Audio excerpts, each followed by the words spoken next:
Well, let's take a look at what's happening here across the first coast today. Plus, we'll take a look around maybe some global weather. We got the latest on the Artemis missions coming up here. I'm, of course, meteorologist Robert Speta here with First Coast News and our weather impact live here today. So, yeah, thanks for stopping by. Look outside. Oof, it's a little messy here today. Solid nor'easter, still picking up. We're seeing winds out near the coast at 30 to 40 miles per hour. Uh, Definitely some light passing rain, especially in our coastal areas. All welcomed with the rainfall. We're still have a very serious drought going on, but the wind definitely not terribly pleasant. And I know it's been some messy conditions out there on the roads already this morning. So yeah, the main things what's coming up here in this update is the nor'easter is still in place, much needed rainfall that's coming in with that, and let's talk about the Artemis splashdown. And if I have time, I also do want to mention some cyclones in the southern hemisphere we'll talk about here as well here in our edition of Weather Watchers Worldwide. But here locally first in Jacksonville, first let's talk about, the rest of today. We have a weather impact alert in place. We put these out just to kind of give you a heads up on what you can expect for the day, and maybe you might have to just be a little extra weather aware. Today, yeah, those showers are out there, winds gusting upwards to near 45 miles per hour, and definitely dangerous seas just offshore, as you just seen there with that live camera. In fact, just off of our coast, we're seeing waves out there 10 to 15 feet. So it's messy. You don't want to go fishing, small craft. I know there's gale advisories in place, not just small craft warnings, but gale advisories, high wind warnings all along our coastal areas. This comes in with the rainfall too. In fact, we'll just zoom right in and kind of give it a general idea of where all this rain is stretching from the north, primarily along our coastal areas. This is going to be not only through the morning, but throughout the afternoon. A very similar setup all the way down towards Daytona Beach here. And it's all just kind of generally flowing on shore here with it. So, actually zoom right in here. This is a look at the rainfall estimates over the last, well, let's go the last 48 hours. All right, we'll go to the last 24 hours. Let's make sure this populates up here. Sometimes it takes a minute to populate and get all the data coming in. But I did see there are spots here that have already seen about 1 to 2 inches in the last 24 hours. Let's zoom in. I'm wondering where all my data went. Well, oh, that's unfortunate. But it did see actually an area right about in here that was indicating about 2 inches of rainfall there along the St. Johns River over towards the Mandarin area. And also did see a spot here on Palatka that had about 1.5 inches of rainfall. And broadly across the area, we've seen about half an inch to an inch of a precip. So definitely much welcomed rain. I wonder why my data is not popping up here. That's always annoying when that happens. Yeah, we are under this severe drought. And the other side of the story here on the first coast continues to be the wind. These are actually current sustained winds, about 25 to 30 miles per hour along our coast. Look at Mayport, 31. But if we take a look at our gust, Mayport is currently at 43 miles per hour. I mean, that's a solid wind gust. We're talking about and no, it's not a 1 to 1, but tropical storm strength wind gust out there, 43. But even inland areas, look at Jacksonville, it's up to 35, 37 mile per hour wind gust at NES Jacks, which is right on the waterfront there, but still. Oof, this is just part of this nor'easter. It's nothing, it's not like individual storms or anything like that. It is just way too windy. So let's take this. Let's have a little fun with this wind here. And I think this is, I put out a digital short on our First Coast News app here about this as well, if you want to check it out. There is definitions for proper kite flying weather put out by the American Kite Flying Association. Yeah, that's a real thing. I had to Google it. I had to look up and went, okay. And they say a Beaufort scale 2 to 4, which is about 5 to 15 miles per hour, is the best kite flying type of weather. Today, due to the fact that we have these winds out here, which are gusting 30 to 40, it's in that range of, oh no, your kite's probably going to break. So it is a steady wind out there, but it's way too high for anything useful. So I thought that was just kind of a fun little tidbit. It's one of those days where you're like, yeah, probably good to fly a kite, but it's just too windy. Good kite flying weather in the Jacksonville along the first coast and any area near the ocean is probably in the afternoon when you get the sea breeze setting up and you kind of get that steady wind at about 5 to 15 miles per hour. So today, way too windy for that. But I thought it was a little fun little tidbit there. If you find yourself with a kite and you want to go fly it, I don't know. Yeah. Yeah. Anyways, I see we got a lot of people watching. We got over 50 concurrent viewers right now. That's great on our social media platforms. Yeah, stop by, say hi, let me know where you're watching from and what you would like to talk about here if you have any questions or anything like that. Let's bounce. So today I mentioned that we have this messy weather out there. Brenda's sending this photo overlooking the Hart Bridge, and you can see that bird right there in the foreground, kind of taking advantage of the wind. But we also have those cloudy skies, very dreary conditions with this. Bob as well out there along the beach sent in this photo. I think this is out at Jack's Beach. Yeah, it's just a steady, kind of messy, windy conditions here. And if we take a look at the next 12 hours, for example, on and off rain and wind all the way out through the morning into the afternoon. And by evening, we are going to start to see things slowly dry out here. That's just basically the nor'easter that has been impacting our area, starting to kind of settle and wind down just a bit. It's not completely over. I mean, you can still see the kind of these sprits coming through here on our Thursday over towards Friday, but generally speaking, definitely improving conditions with this whole setup here. So let's take a look at our drought conditions, and we need the rain. And that was the other half of this is that we absolutely do need the precipitation. It's been so dry. In fact, if you go back to the late 1800s and take a look at some of these rainfall totals from August 25th to April 4th, specifically for Jacksonville, it is the driest time period on record. Now, I went out to April 4th because this is right before the rain we've been seeing the last few days has set in. So that it has helped. We've at the airport, we've seen over an inch. So we're starting to kind of rebuild back here. But up until that point, only 11 inches over the course of like 7 months. I mean, that's noteworthy. And thus we're not just under an extreme drought, we're under an exceptional drought. And you break that down also with dry conditions we've been seeing in the atmosphere has resulted in some wildfires. In fact, the Sargent fire out there in Baker County, so it's located right about in here. So Baker County, southern areas of Ware and Charlton County, been experiencing this fire. Over 2,000 acres have been burnt, but at least at this time, over 60% of it has been contained. Now, the good news with it is not impacting any homes. It's a rather wilderness area in that area, but the smoke has continued to kind of blow up. But now here's the good news. With these conditions we've been seeing the last few days, the rainfall, the cloudy skies, I'm sure that's helping, but the wind, I'm sure is not helping. So it's kind of a good and a bad situation here. Take a look at the nor'easter forecast though as we go through Thursday, heading into Friday. Still have that easterly flow, but you can see it does start to back off by the end of the week, and we gradually start to see some improving conditions. I'm talking about those easterly flow though.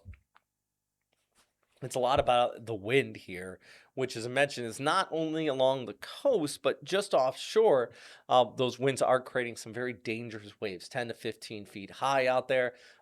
Small craft, oof, rough day for you. I mean, you just don't want to go out. You got anything smaller than like 25 feet, and even then, you better have the motion sickness pills ready to go because it is going to be bouncing. Actually, I think this graphic is specifically for yesterday because those seas are higher now. They're not at 3.7, they're 10 to 15 with those winds at about 30 to 40 miles per hour. But the rip current risk also remaining very high. And always remember, the rip current risk can be misleading. I think today is one of those days where it's pretty obvious. And I say that jokingly, but there are days where the rip current risk, and this is not just for the first coast, this is wherever you are, it can be misleading in the sense that you can you can get these long period swells kind of crashing on shore with the wind. Maybe there's a storm off in the distance, and You can go to the beach and it can be beautiful, absolutely beautiful weather, but you can still get caught up in these rip currents, which will eventually kind of pull you straight away from the coast here. Now, today, the weather is putrid and it's rainy and windy, and most people probably won't be venturing into the water unexpectedly finding this. But if you do ever get caught up in one, wherever you are, and here on the first coast, of course, don't fight the current, don't swim directly against it. Try to float out and kind of swim parallel to the coast. I know that seems counterproductive, but you save your energy and you can kind of work your way back into the coastal areas. But the best way to avoid a rip current is just to be aware that they are there. Look for areas that, if you see a lot of waves breaking and you find like a flat spot, that seems like it's a good spot, but that typically means that that's where the water is flowing out at. And plus, if you have any like sandbars right in the area or near piers or anything like that, that also can be very conducive for rip current formation. So, yeah, kind of a little interesting tidbit there. I try my best here. We got a couple people watching here, just jumping on. I got Ellie jumping in and saying hi. Hi, how are you doing today? And I appreciate you stopping by here at our First Coast News Weather Watchers Weather Impact Live. All right, so let's get back to our forecast here. Here for Jacksonville, here on our Monday, or excuse me, our Wednesday. Today's Wednesday. 68 degrees. We still got more showers. Windy day out there. Definitely cooler than the average. Just thanks to that onshore breeze. The sea surface temperatures at the coast are still right around 68, 70 degrees. So obviously, if the wind's coming off of that, it's probably modified and it's going to be sticking around at this level, and even similar heading into Thursday. But then we start to see the winds back off a bit. Still going to be looking at some coastal precip, but it's not quite as breezy. That sunrise is at 7:07. Sunset's going to be at 7:50 p.m. And even heading into our Friday, 76 degrees, a bit warmer with some isolated afternoon areas of precip. The sunrise getting earlier and earlier now at 7:06. And then by the weekend, most of this does taper off, and we look at much more improving conditions. Beautiful afternoon, dry skies here, and we're going to be looking at nice weather over the weekend here for Jacksonville and the First Coast and the Southeast for that matter. Just this general weather system that's been impacting our area starts to fall apart. Taking a look at the expected rainfall, like I mentioned, we need the rain, so this is actually very good news. Wednesday and Thursday, still seeing the precip in the area, but then you take a look at the expectations here based on our computer guidance. Friday, Saturday, Sunday, it falls off quite significantly with, like I said, vastly improving conditions. And then we take a look at our extended outlook. So our 7-day forecast, weather impact alert still in place here, as mentioned at the top of this little show. At Thursday at 71 degrees. We're still got that rain. But then that does start to wind down here Friday, Saturday, and into Sunday. Actually, I think I should update this. Today's our last weather impact alert. It ends today. This is not the right forecast. Goodness gracious. I'm failing you guys here. This is the right one. Let's update this. There we go. Wednesday. Took me a second to catch that. Wednesday, that's our weather impact alert, but that ends at 8 o'clock today. Thursday, there's still the chance of rain, but it's not as much, and the wind starts to back off. And then we look Saturday, Sunday, and then Monday and Tuesday of next week. We start to get back closer to those average high temperatures. Very summer-like weather pattern. Rain chances back down. Much drier conditions as a high-pressure ridge sets up over here across the First Coast. So, yeah. All right, let's look at the bigger picture across the United States, though, and what we got going on out here today. And you know what? Decent weather in the southeast, but look at the snow. Dry conditions back towards the north. Bismarck, International Falls, temperatures into the 30s. Still dry across parts of Kansas and Nebraska. In fact, I'll show you some video out of Nebraska because they have been dealing with the wildfires recently out here. And it's been very severe. Thousands and thousands of acres burnt. Now they're starting to recover. At least conditions are starting to improve somewhat. But it is going to be a long road to recovery. I know there's been a lot of funds coming into that area, and this is not, this is not California. This is not your traditional wildfire type locations. But this season, so dry, so windy, they have been kicking off there, and you got to give props to everybody fighting this, and all the farmers dealing with it. and you still see all the grass in the foreground there. It's still very, very dry. So if we come back to our graphics here, you can see that, we still got temperatures in the 40s. Humidity continues to be low, and definitely something they have to continue to contend with out here across the central United States. All right, so let's switch up gears completely. Complete switch of gears here. Let's go to space. Back to the Artemis outlook here and what we got going on. Of course, the Artemis did the flyby of the moon back here on Monday, that is. Closest approach was about 5,000 miles above the moon. Pretty cool stuff. Now, you take a look at the numbers here. They're basically on 12 there, heading towards 13. So they're starting to make their way back. It was just one little flyby just to make sure everything works. Gravitational assist, so we don't use as much fuel. And then we're kicking back towards Earth. And now, after that flyby and this beautiful, beautiful footage or photo of Earth set is what it's called here as they went around the backside of the moon. Now we're heading back here for that splashdown, which is going to be taking place Eastern time, 8:07 p.m. Now it'll be into the afternoon, I believe 4 p.m. It's 5 Pacific time, where it'll be splashing down just off the coast of San Diego, California. The weather is looking good for that. That's fantastic. Actually, we're going to be looking at sunny skies, winds out of the east. It'll be picked up by the John P. Murtha, the primary recovery vessel for this. So pretty exciting and cool stuff right there. So let's take a look at, I'm going to get in a little more detail here. We got a little story from our affiliates talking about them returning back to Earth and the splashdown upcoming as the astronauts prepare. The Orion space capsule, over 252,000 miles from Earth, but you can feel the excitement in San Diego. It's been incredibly eye-opening. It's been very thrilling. It's been very inspirational. David Neville of the San Diego Air and Space Museum says they've seen a huge surge in visitors since the Artemis II mission started. The reaction from people who are coming to the museum and saying, hey, this is really neat. This is something I want to be involved with.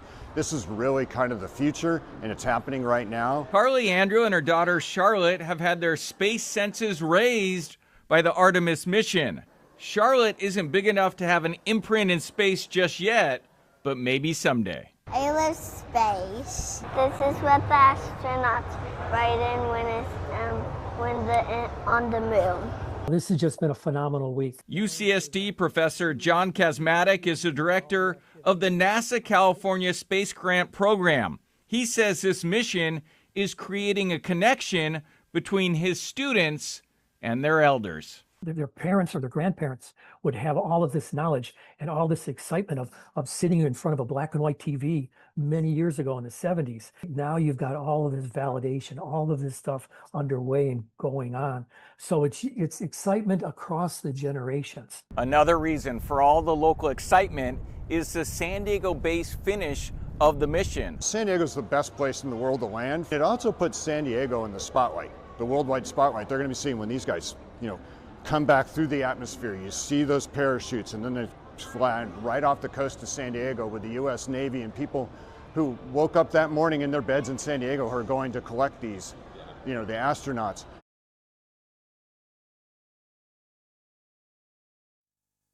I think that's interesting. The way that's going to be picked up, though, kind of gets ate by the backside of the amphib ship right there. Pretty cool stuff, though, and it's exciting.